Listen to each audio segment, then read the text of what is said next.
Today I'm going to go over step 2, actual layout of the resume. So the first video was about step 1, which consists of what system should you use, Microsoft Word or Notepad. We all know that answer. If you didn't, go back to step 1 and watch the video. Step 2, how to write a resume in 7 steps. I'm going to go over today the actual layout of what a resume should look like. This will be something that is consistent, it's simple, it's clean, it's straight to the point. No borders, no fancy brackets or anything like that. No pictures, no pictures, no pictures, please, no pictures.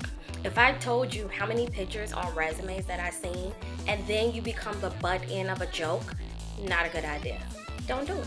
Just don't do it. It's not worth it. It's not worth it.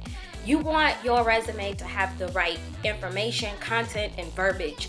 That's what you want to attract to the recruiter. Not a picture or some fancy borders or some colors or anything like that. Just don't do it. Keep it straight and to the point.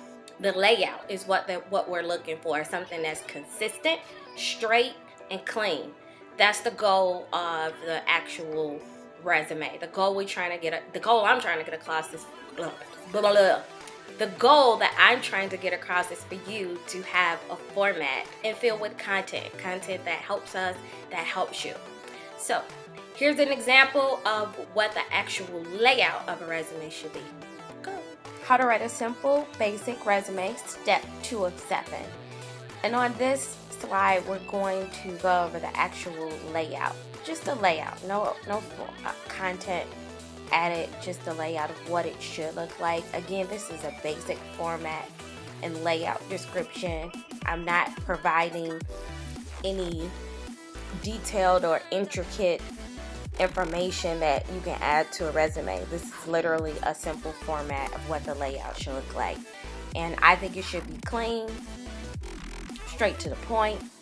No fancy designs and borders. I know that people think that if they add maybe designs and borders, that if it look fancy, it'll stand out. And that's great, but if you spend more time looking for designs and borders and not enough effort in the information and the content, then it's basically a waste of time. And oh my God, for goodness sakes, no pictures. No pictures. You do not want to be the butt end of a joke with recruiters when we are looking at resumes. And most importantly, you don't want to subject yourself to discrimination, because sometimes if you add a picture, you don't know what can happen on the back end. So to eliminate all of that and possibly eliminate not getting a phone call, just don't add any pictures to your resume.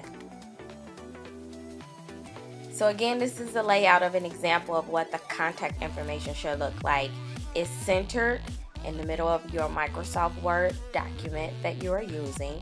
You are going to provide your first name, last name, your address, city, state, zip, phone, and an email address. Under that, you are going to provide your objective, what it is you're seeking in your next opportunity, and how your previous experience is relevant to that. And under that, you are going to add your education. I don't know why this one is a little blurry, but it is. I think you can still see it though. You're going to add your education. And with education, you're going to provide, if you got your bachelor's degree or if you obtained a master's degree, you add that information there. Not grammar school, just college and high school. If you have a master's and a bachelor's, you can probably leave it at that, and you don't necessarily have to put high school. It's up to you. No right or wrong with that, but that is where the education would go.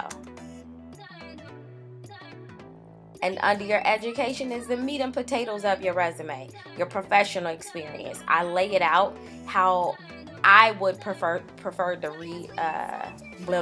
read a resume. Had to get that out.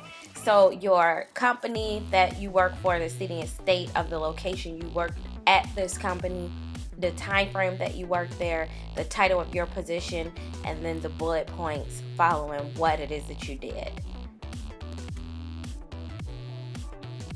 And if you have extracurriculum activities that you've done, community service, maybe you're involved in some sports or something like that, you would add that under your professional experience with bullet points as well. And sometimes people add computer, technical skills, things of that nature. If you have that, it's two places you can actually put this. Sometimes people put it right under their experience. That's totally fine. You can also put it at the top of your resume, right here, under your education. And you know what? It really just depends on the position that you're applying for and if those technical skills are relevant. That depends on where you should place it. But there's no right or wrong location for it. It can go at the top or it can go at the bottom.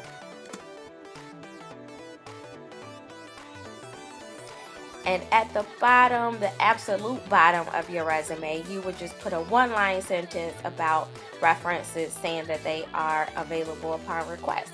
You don't actually add references to this. You just put that one-liner at the end and you move on after that. And you can see that I have a lot of bullet points under everything, and that's because you want to keep it clean, straight, to the point.